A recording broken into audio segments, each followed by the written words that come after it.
The popularity of your offering will dictate the viability of your longevity. And for baseball, it's a question that they've been wrestling with for years. According to TheScore, baseball attendance peaked around the MLB in 2007 and has been gradually declining ever since.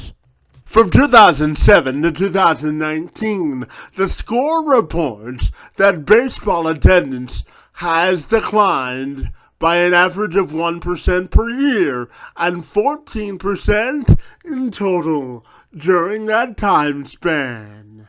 By comparison, in 2019, the last season without COVID-19 restrictions, baseball attendance was down by an average of 7.5%.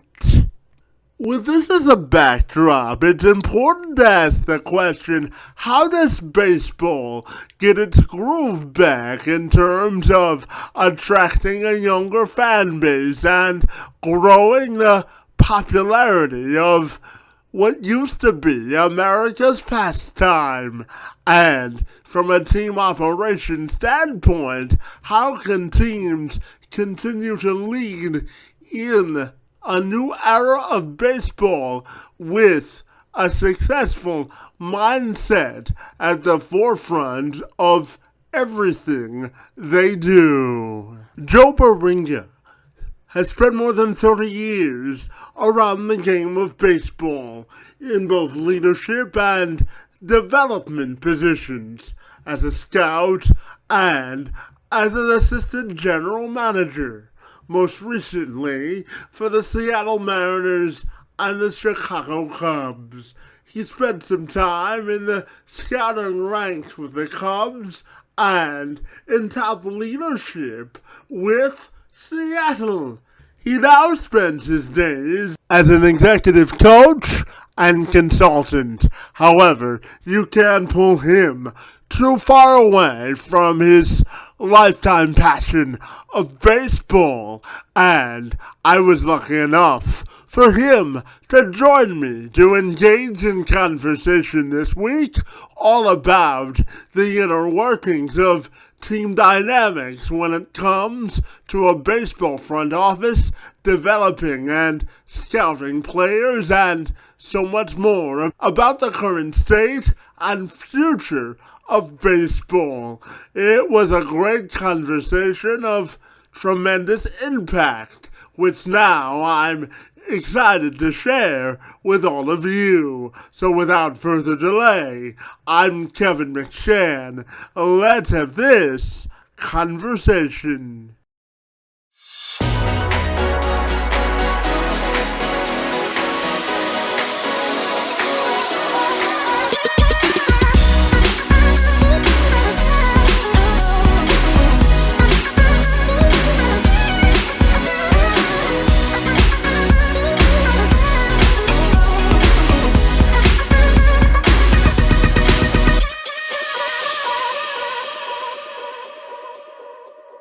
Joe, if you're ready, I'll take a moment to welcome you to the program, and I'm super excited to talk to you this afternoon about diversity in sports, buddy. Great to be with you, and thanks so very much for being here. I greatly appreciate the invite. Look forward to the conversation. Yeah, so Joe, I know that you have spent a large majority of your career building on the theory that diversity in sports is a good thing, and you know how to successfully build teams. So I'm wondering if you could sort of give me a retrospective of your career and how you got to where you are today. Sure. Yeah, super fortunate to spend 3 decades in professional baseball and in really all aspects of the operation, which allowed me to not only get deep in baseball, but also have a chance for best ideas, best practices in other sports, other arenas, other industries, including outside of baseball. I was fortunate to have a business degree and use that business degree a lot. Actually, the further along I got in my baseball career, the further it got away from the field and more to some of the things you learn from business school. So trying to stay what a good friend of mine used to call above the tree line, and trying to make sure that you, from a planning standpoint and the things that you were trying to put together, and was really fortunate to be in baseball, which literally is a global game. I've had a chance to travel the world. I've been to Asia. I've been to Latin America. I worked in Canada for 5 years with the old Montreal Expos and their farm team in Ottawa, Ontario. So really had a chance to come across different people, different cultures, different ideas, traveled a lot, got to see different places, and really came to appreciate some of the challenges with that, but also some of the benefits as well, and in being able to meet so many people across such a wide range of the globe. Yeah, absolutely. And you're the perfect person to ask this question. I'm always about creating more diversity in life, whether it be professionally or personally. And I'm curious to get your two cents on how do we create more diversity in sports? In sports, and I really think it's like anything else. I think it's just being intentional.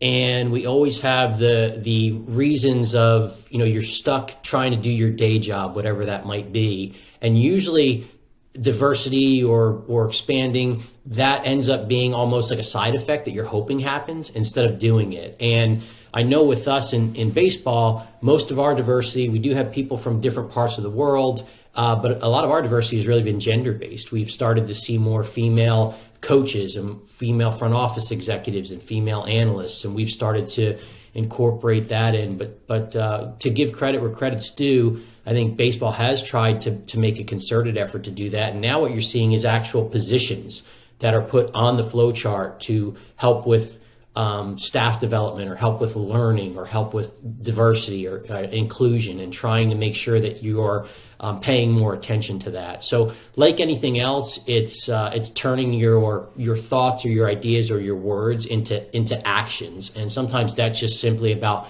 being intentional. And I think what sports has started to do in being intentional is actually put someone on the flow chart with the autonomy to move around and make sure that becomes incorporated into your day, rather than just being something that you talk about and hoping that it kind of happens almost magically. And in terms of the diversity piece as well, Joe, I'm curious to ask you about, equity in pay as well, because when we look at women's sports versus men's sports, there's obviously a significant gap when it comes to equity in pay. So when we come to that discussion, what do you think the most progress needs to be made when we talk about equity from a pay scale as well? I think it's just having the idea that you're going to value the skills equally. And I know at least the responsibilities that I had in hiring staff, and I did hire some women to serve as a trainer. We had a woman that served as a scout. We've had analysts in front office. And I think for us, we have always treated the salary scale as the salary scale. We have always matched up the salaries that we paid to the job and the skills that we were asking people to do, and didn't really differentiate by gender. And I know that's there's studies done all the time, and we don't do a lot of sharing with what happens with salaries, and clearly the things that they have gotten have shown a gap. But I know at least with us and the things that I was responsible for, I had a scale, and I was paying for skill sets, I was paying for mindsets, I was paying for education, I was paying for knowledge, and gender didn't really have much to do with it. I was limited to that scale, but within that scale, I at least tried to be intentional in treating people fairly and making sure that they were paid for the skills that they were brought to the table, rather than any other separating factors. Yeah, absolutely. And Joe, as you said, you've been in some form of baseball for over 30 years, and you've also held leadership positions as well. So when you talk about leadership in sports from an executive perspective, I'm wondering how you define productive and effective leadership from a sports executive standpoint. I think, especially in sports, it's such a competitive industry. I mean, it's literally based on competition. You have players with a scoreboard every day. So, your leadership is about being able to line yourself up to get ready for that competition, whatever it is. And you can't control the scoreboard, but you can you can control the preparation that you do and the processes that you have in place to try and set your people up for success. And I think as a leader, and something I learned and was very fortunate to have people that were good leaders, I think sometimes we get stuck between a boss and a leader. And I think the difference is a boss is someone that people feel they have to follow because they're above them on the flow chart. A leader is someone who they want to follow. And when you're in competition every day, it's very easy when you're winning games to have people follow you as a boss. When you are losing games, when things go bad, and I've been very fortunate. I've worked with a team that had the number one pick in the draft, and I've worked with a team that ultimately won a World Series. So I've seen the entire spectrum. And when the competition gets tough, that's really where leadership shows. It's when your people are willing to bear down and find that little extra to try and keep competing and keep moving forward and keep doing the right things.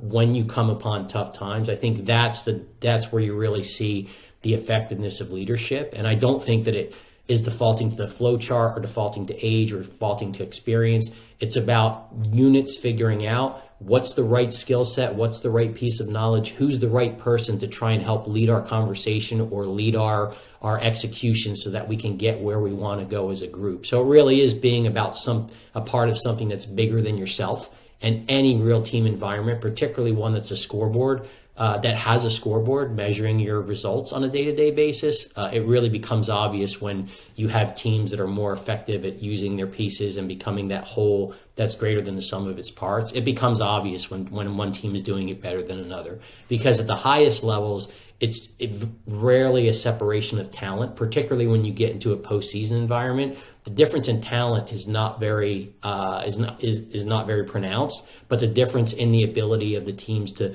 put that talent into use and actually see effective results, that tends to show up in those moments. Yeah, absolutely. And I also know that you've had some experience with the staffing and onboarding side of things when we come to sports as well. So I'm curious, when you hire people, the sense of the importance of empowering them in the positions that you hire them to, I'm curious how much you value a sense of empowerment in your employees so they can really sort of excel in the positions you put them in. And empowering is super important for the simple fact that we have so many remote employees. And I know that organizations are struggling with that now, very much with people working remotely. We've always had people working remotely in baseball because we've always had a farm system with minor league affiliates. So we've always had an office that's based where you're making decisions, and then you are trusting your people at various locations to do their jobs and do the right thing for the organization. And when I was a scouting director, I had scouts that were out in the field. They were the ones seeing the players. I couldn't write the reports for them. I couldn't see the players for them. I had to trust that they had the knowledge and the ability and the understanding of what we were looking for to provide us information that helped us make good decisions. And likewise, coaches work with players, but then players have to go out and play the game. So you have to empower them to do those things. Scouts are out in the field doing their assignments. You have to empower them to do that. And that translates into everything that we do. I know, we had, I came up through the Moneyball era. We had analysts that we let, hey, do you have an idea? Go run with it, and then come back and let us know what you see. And at least in baseball, because we constantly are dealing with whether they be players or scouts or coaches who are representing us on their own in remote locations, it's vitally important that you have systems in place that educate, that there's joint understanding, that there's alignment in what you're doing, and then really allowing those people to go and do their jobs. And because they're out remote by themselves, you have no choice but to empower them, because you're asking them to act on your behalf independently in a different location. So for us, empowering people to do their jobs has always been part of almost like a baseline requirement. But again, some teams do it better than others, and it's usually about the ability to connect and educate and keep lines of communication open and have a free-flowing conversation that allows everyone to move forward as a group and ultimately try and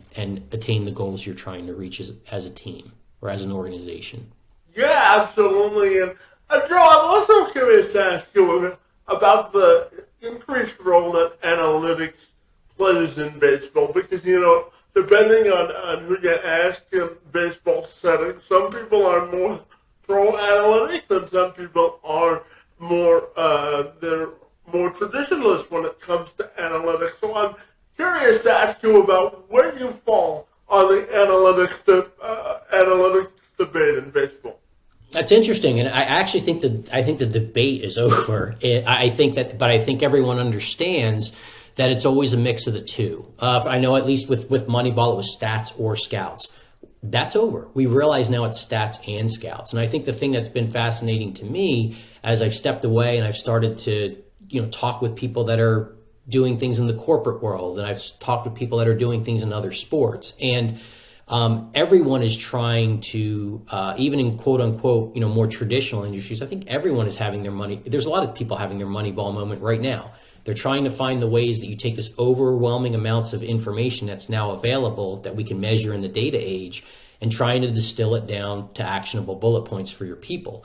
And the way I've always described it with our group is it's kind of a seesaw or teeter-totter. It's your information on one side and your instinct on the other. It's what you know on one side and what you see on the other. And you're always trying to find a balance. And I don't think that there's one balance for that fits everything. But I do think every group or every team or every situation has its own balance. And I'll switch from baseball to make a football analogy. You can almost look at it like field position. Your information moves the ball down the field to a certain point, and then once you find your field position, your instinct is going to have to navigate the last little bit to try and make the decision for you.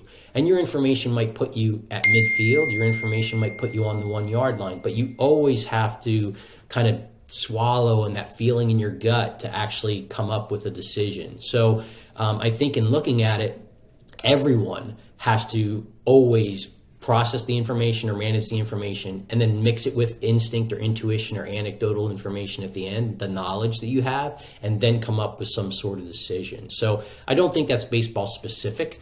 I think that's specific to any decision that you have to make in a lot of industries. But I do think that that's the right balance. You manage all your information to get you as far along as you can, and then you use the power of your people and the power of your collective wisdom and knowledge and experience to be able to do the right thing at the end. So I know we crave formulas that give us answers. Most situations don't work that way, but we do have the ability to move ourselves a lot further along in maximizing our chances of success when we do make a decision if we use all the information at our disposal. It's just a matter of separating the signal from the noise. And I think the balance of that, again, varies by the group, the people, and the situation. But I do think that that basic dynamic applies in all those cases. Yeah, and just to follow up to that, in terms of technologies, well, how do you think the technological advancements that baseball has attempted to implement has either affected the game in a positive or negative way? How do you view the emerging role of technology in baseball? I'll use an analogy we used to talk about as scouts, like leaving no stone unturned. We want to leave no stone unturned on figuring out a player. Technology gives us a lot of really, really good stones to turn over and take a look at. But those stones are very different than what they used to be. And anyone who wants to use the technologies, and I've had a chance again, like it's always amazed me how much that, what I learned in sports goes to any group. It's all group dynamics, and it really doesn't matter what industry. And everyone's struggling with how you incorporate new technologies for your frontline people. And the number one thing you need to do, and the number one challenge, is getting them to understand that it's a tool rather than a threat. Anytime there's a new technology that comes in, there's going to be a subset of people that feel, oh my God, I'm going to be replaced. My job is going to go away. When the reality is most technologies actually help you do your job better if you take the time to educate. And what I've found over the years is that when you present a new technology and take the time to have your group figure out how they can use it as a tool to make them better rather than viewing it as a threat, which they are initially going to do. That's where you can incorporate those technologies and see success with that. And again, I don't think that's just a baseball thing. I think that's any industry. But any new technology, any new idea, any new program that comes in, if you take the time to educate as to why it can be beneficial, usually groups, or at least my experience has been that groups will embrace that and move forward with that. But you do have to take the time to make sure the tool versus threat is the first step that you need to do with technologies. And a lot of groups aren't good at it. They just throw the technology on the table, tell you all the wonderful things it's going to do, and then they walk out. And the people on the front lines are going, well, "What am I supposed to do with this?" And I don't understand it. And so if you're willing to take the time on the front end to really educate your people as to the benefits, you will reap the rewards on the back end. But it is a slow process that you have to be willing to take the time and be intentional about how you roll things out so that people can actually see that it helps them and augments what they already do rather than being something that's going to replace them. Yeah, absolutely. And, Joe, I'm also curious to ask you about how, baseball broadens its appeal to a more younger generation. Because, when you watch baseball, unless you're really involved from a regional perspective, I'm not sure that baseball does a great job of marketing their superstars and really appealing to a younger generation. So how do you think baseball can broaden its appeal? Well, first of all, I was always in the team operations area, and so I do understand where my lane ends. I'm not a marketing expert, but I agree 100% with what you said. Baseball has really struggled with that, connecting with the younger generation. It is a slower game. With the sound bites of action are fewer and far between. I know they're struggling right now with the idea. We've really just gravitated to home runs have the most value and strikeouts aren't as big of a deal. And when you have that, kind of all or nothing flow to your action, that doesn't necessarily appeal to fans as much of a game that has a continuous flow to it. So I know they're doing some rule changes to try and speed up the action and give more events during the actual play for the fans to be involved. But I think it's really about, the grassroots. Like you want to try and make sure that the young kids are seeing the benefits of it. And I agree with you that baseball has not done a good job of its stars. And, their biggest star is Mike Trout. And it's kind of a humble kid. He's not super flashy. He just goes out and plays, but he's a dominant generational player. And it's just not the right matchup of the Michael Jordan or the Tom Brady. That's just not him. But to your point, they haven't necessarily done as good of a job in kind of giving that feel. I know they've tried to do that.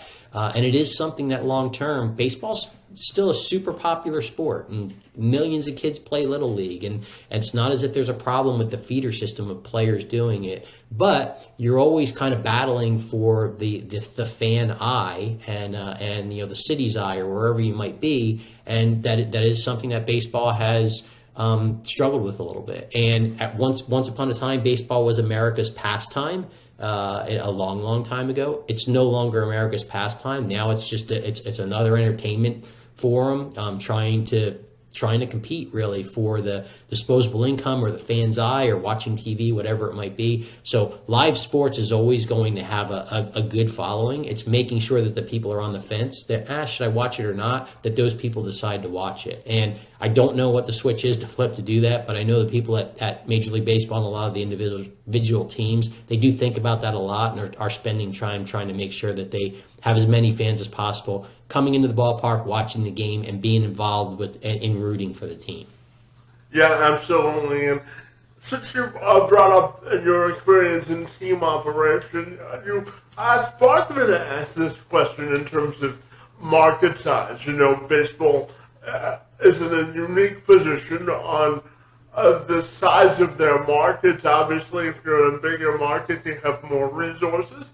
But if you're in a smaller market, you have to be more creative. Now, as you know, I live here in Windsor, which is on the border of Windsor and Detroit. So I've got the unique perspective of watching a team like the Tigers and the Blue Jays from a team operation perspective. Obviously, Toronto's a bigger market than Detroit is, but Detroit has a traditional following, and everyone in baseball knows the old English tree. So I'm curious to get your perspective on, from a team operation perspective, in terms of market sizes and how it affects what you can do from an operational perspective.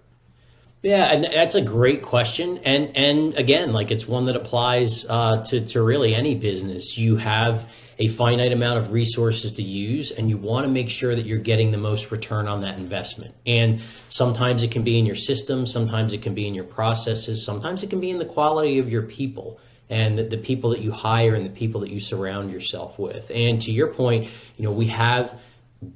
I think really the difference is big market clubs or larger market cap businesses, or however you want to describe it. What they really have is they have the ability to paper over mistakes with money. They can just take the hit financially. Smaller businesses, smaller market teams, they can't do that. They need to be more thoughtful, but they need to measure twice and cut once before they make decisions. And baseball has great examples. And I know everyone talks about the Yankees and the Dodgers having the money that they do, and they've been very, very successful. But they've also made some very smart decisions. You have to give them credit for that. And then on the other side, you have smaller markets like the Cleveland Guardians or the Tampa Rays, and they've done a phenomenal job of making sure that they squeeze every ounce of production out of the decisions that they make. And I know enough about those operations to know that that decision making is coming from a group of people that is bound together. They are aligned in what they are trying to do, and they understand the challenges in front of them. They're not trying to fool themselves. They're not trying to spend more money than they have or make decisions that they know they're not capable of. So no matter what your market's at, and you can be successful anywhere, but I guess the safety net is a lot lower when you're in those smaller markets or smaller businesses. You really, really come to appreciate the second order effects of your decisions, and what the ramifications are, and talking through that to make sure that you're making smart decisions. And my last stint was with the Seattle Mariners, which is more of a mid-market club, and walked into that with the longest streak in North American sports of not having made the playoffs. And we just tried to make good, smart, incremental decisions as often as we can, just trying to stack the odds in our favor. And the Mariners were able to break that streak this year in 2022 and becoming a postseason team for the first time since, I believe, 2001. So again, like that dynamic is the same. It's about making decisions that are smart and that move you forward and you feel are going to make you better. The difference in market size is you have a lot less leeway to make a poor decision if you're in a small market club or in a smaller business, because you don't necessarily have the revenues or the reserves to just cover it over with money to go on to the next one. So I think the basics are the same, but it's the difference in the safety net is probably the difference in the market size. And in one other fact that you had mentioned, a lot of sports have salary caps. So at least from a team operations, no matter what your market size, you can only spend so much on your player payroll. The NHL, NBA, they have salary caps. MLB doesn't. So you can have differences in salary cap, which is an additional variable that baseball deals with that the other North American professional sports leagues don't necessarily deal with, as a difference in resources at your disposal. Yeah, and just building on that, Joe, when we talk about competitive advantages, regardless of market size, I'm sure you would agree that player development has now sort of come to the forefront, particularly for small market teams, because, as you said, they only have a certain level of resources available to them. So talk to me about developing players and how important that is in today's brand of baseball. Yeah, and that's one you want to talk about, like idea exchange. That conversation of player development is probably the one I've had the most in my career, not just with people in baseball, but people in other sports. The English Premier League or Aussie Rules football or the NFL or the NBA. Like player development matters in every sport. And if you think about it, you have your young players that you're going to put in the wide end of the funnel. You have your core players that hopefully are age appropriate and are leading kind of the performance that you do on the field. And then you have your older veteran players that are going to eventually fall off the front. And you want that cycle to kind of continue. The best organizations do it in ways where they do have a pipeline of players that are coming in that can have a positive impact on your club. And the way that's evolved, it's evolved a number of ways over the time that I've been doing it. But the reality is, I think the easiest way to put it is that it has really come from kind of the drill sergeant coach telling you what to do to being more player centric. What type of athlete do we have? What type of person do we have? And how do we customize? We know that each person has an individual ceiling. How do we customize their training and their conversations and their drills and their usage? How do we customize all those things to make sure that each player has a chance to obtain their ceiling? Because if each player in our organization has a chance to, if we get them close enough to obtain their ceiling, the more that do that, the better our organization is going to do in obtaining its ceiling.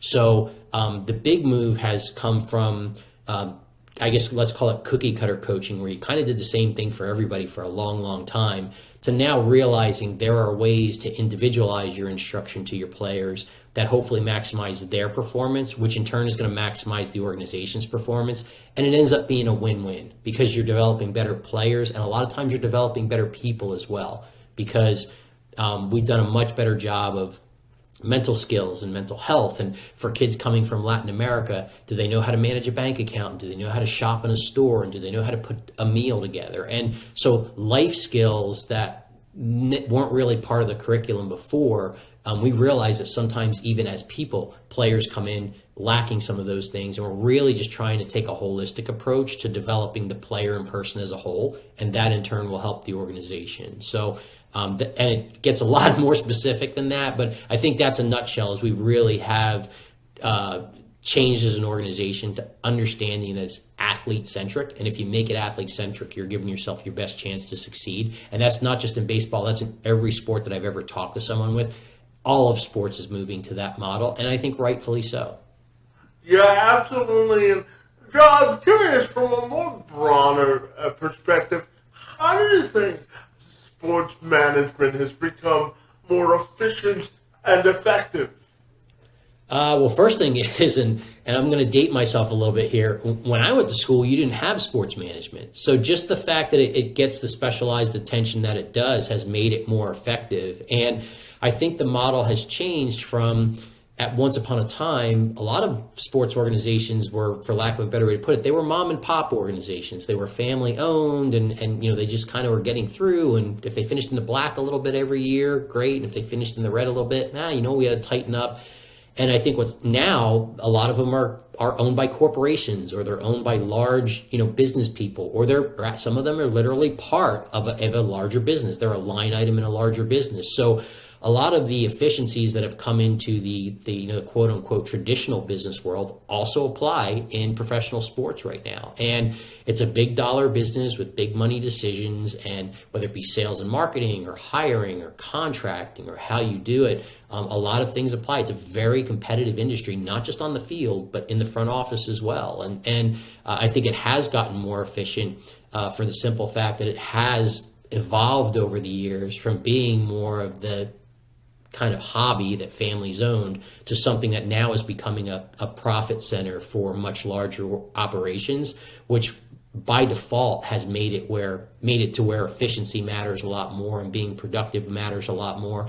And that's only exacerbated by the fact that efficiency and productive, because we're in the information age, those are now some of the same things you need on the field as well to try and win on the field. So it's not about just having a successful business, but having a successful win-loss record has also drifted to being more efficient and more productive in those areas as well. So the entire industry has moved in that direction for both players and in the front office.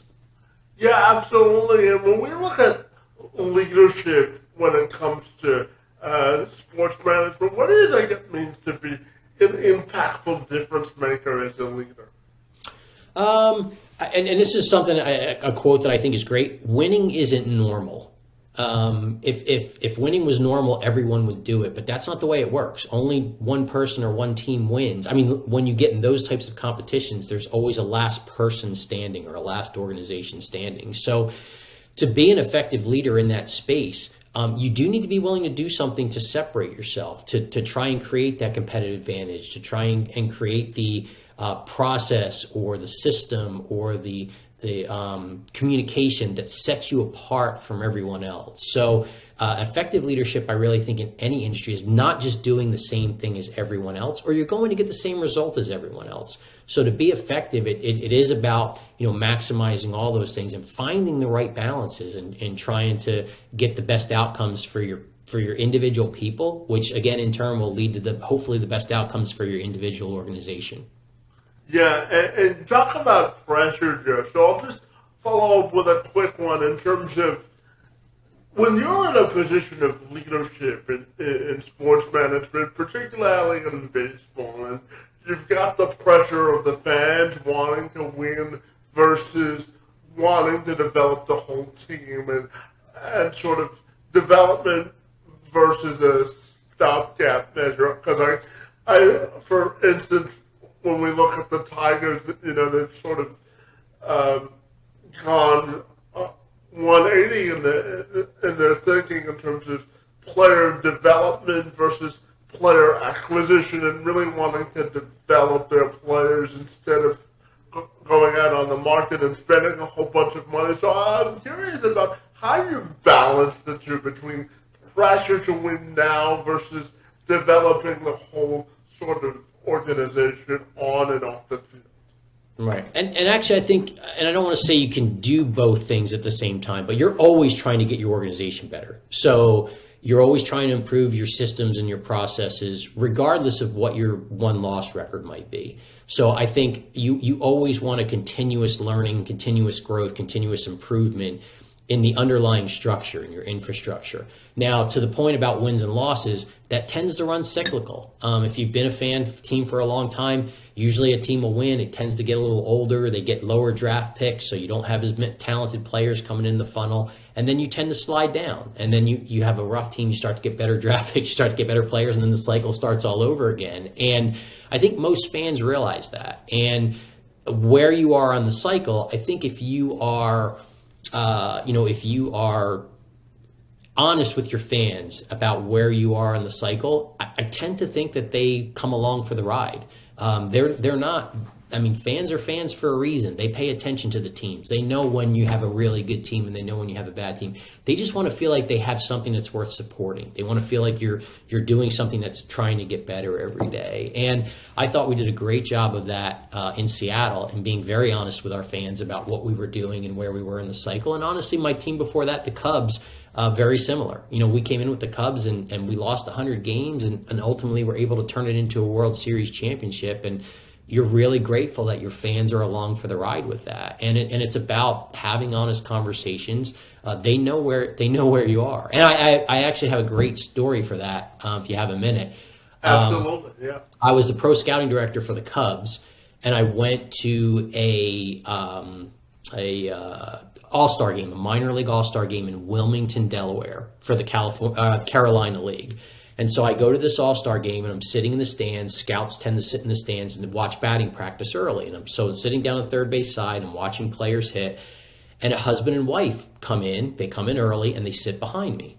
And they see me taking notes. And they're like, "Oh, are you a scout?" And I said, "Yeah." And they said, "Who do you work for?" I said, "I work for the Cubs." And they said, "Oh, we're Cubs season ticket holders." And I said, "Really?" And the gentleman said, "Yeah." He goes, I'm a school teacher in Iowa, and I share season tickets out in the bleachers at Wrigley.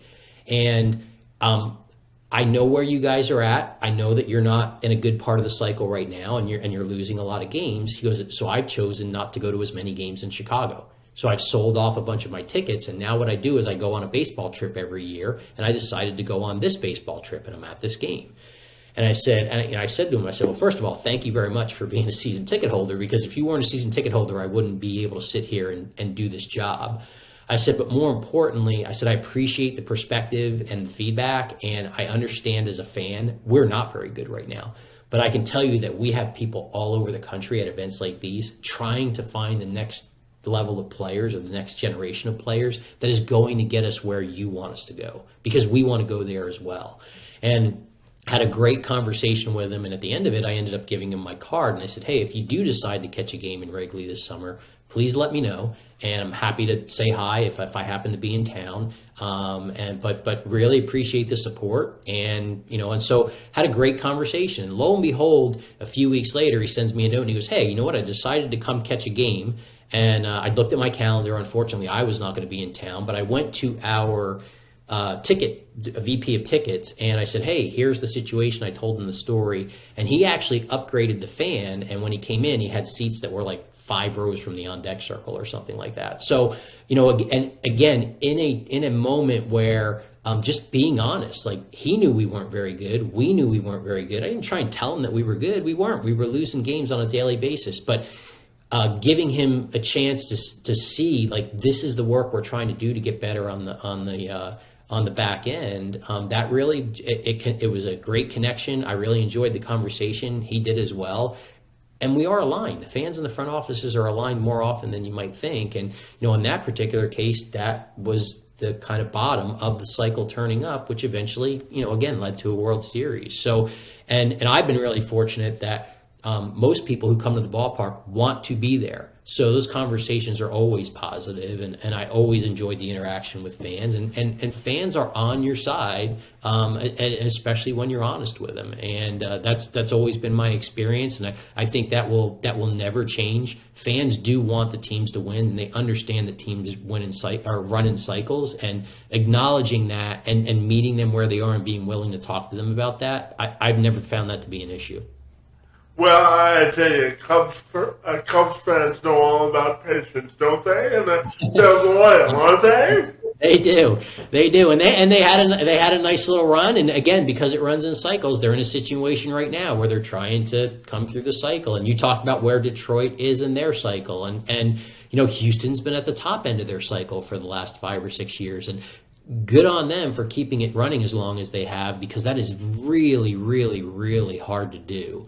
In any sport, and not just from a fan standpoint, but from someone who's worked in the industry, to see teams that are able to do that in any sport, it's a phenomenal accomplishment to be able to do something. Like, I just read something that, Mike Tomlin with the Steelers, I mean, he hasn't had a losing record in 16 years. And you can just go back through the annals of sports and try to find teams that have 16 straight winning years, and the list is really, really, really small. So you tip your cap when they're able to do that, because at least for me personally, I understand how hard that is, and it is a phenomenal accomplishment to be able to do that.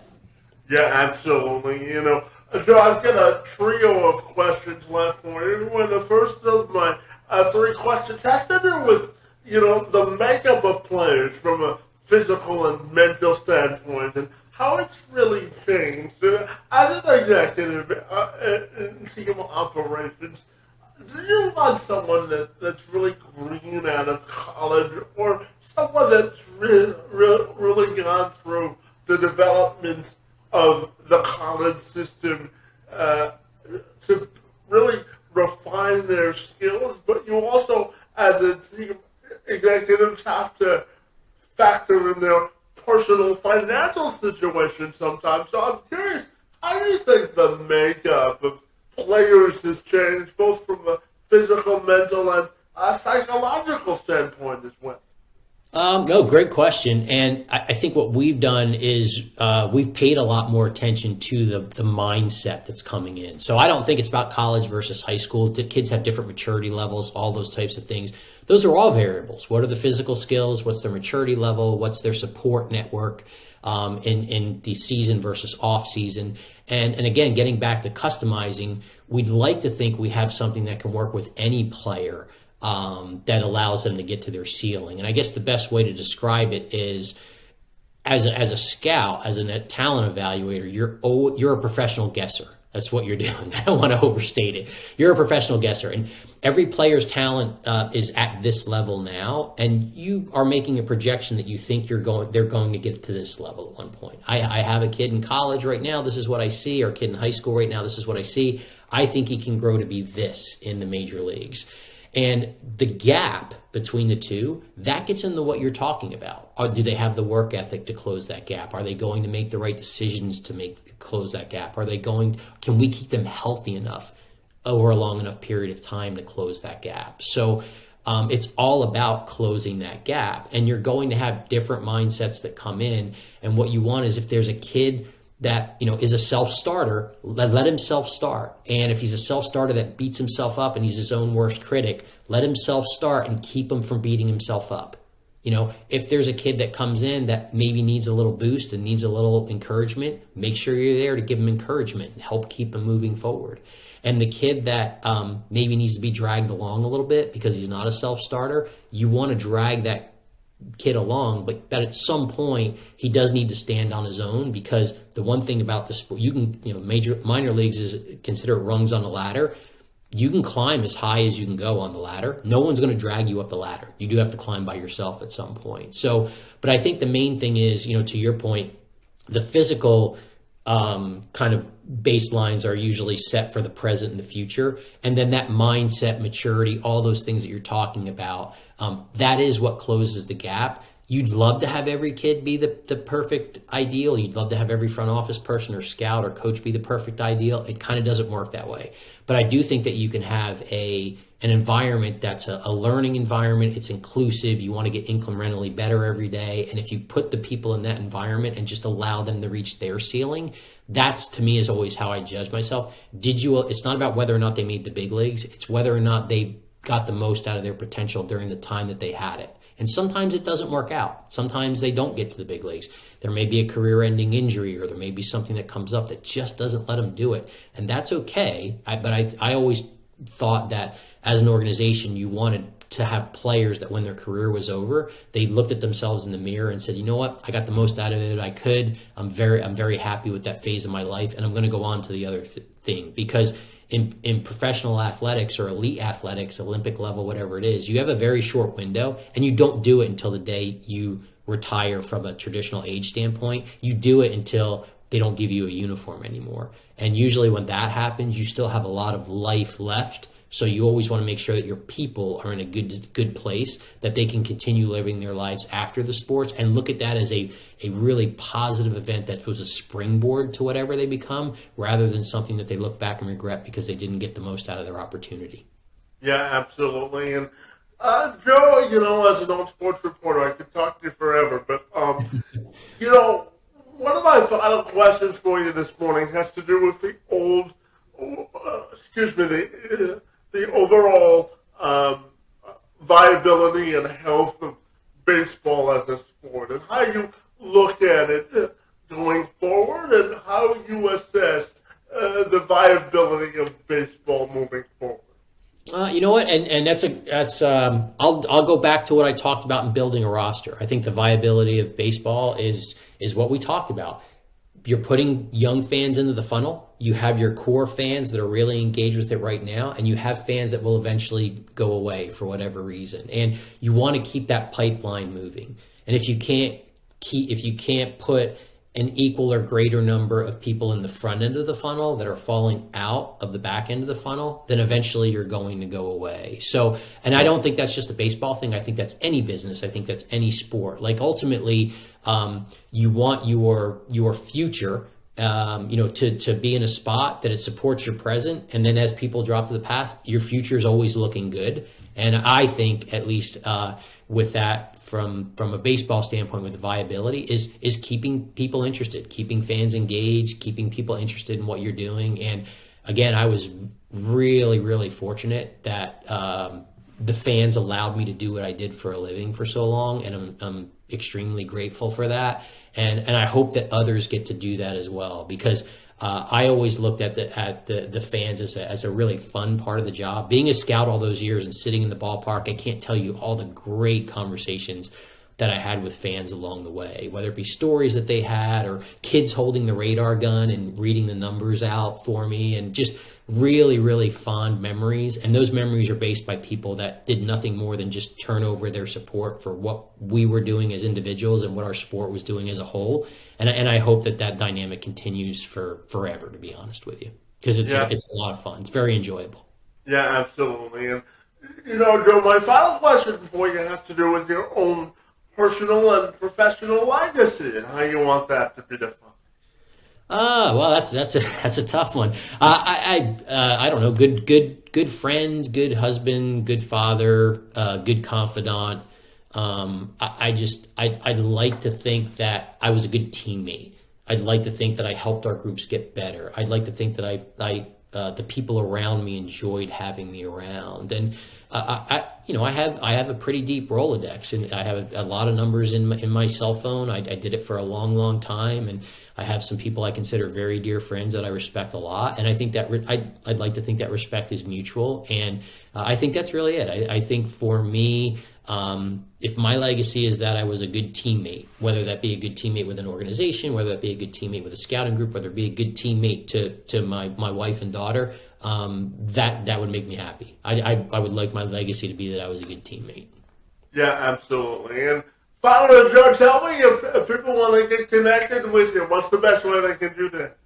I'm on LinkedIn. That's probably the easiest, and I know that's who you reached out, and I really do appreciate that, and I think it's phenomenal. I having gone through, and we all went through COVID just a couple years ago, but really with the advent of Zoom and with LinkedIn and some social media, it really has shrunk the world in finding people that you can have interesting conversations with. And yeah, there's a lot of noise, but if you can filter it down, there's a lot of interesting conversations to be had as well. And happy to have anyone connect through LinkedIn or elsewhere if they happen to have an avenue that gets to me. But I always enjoy an interesting conversation and always look forward to the next one. So I appreciate you asking me to have this conversation, and I hope I found it interesting. I hope it was interesting for you as well.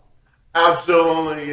Having, I always say that diversity of perspective is a positive, and certainly you caused me to lengthen my perspective and view on the world of the sport of baseball. So I want to thank you for sharing your expertise and for joining me this morning for an extensive conversation on America's pastime. I want to thank you for your time today and your efforts on my behalf. They're most appreciated.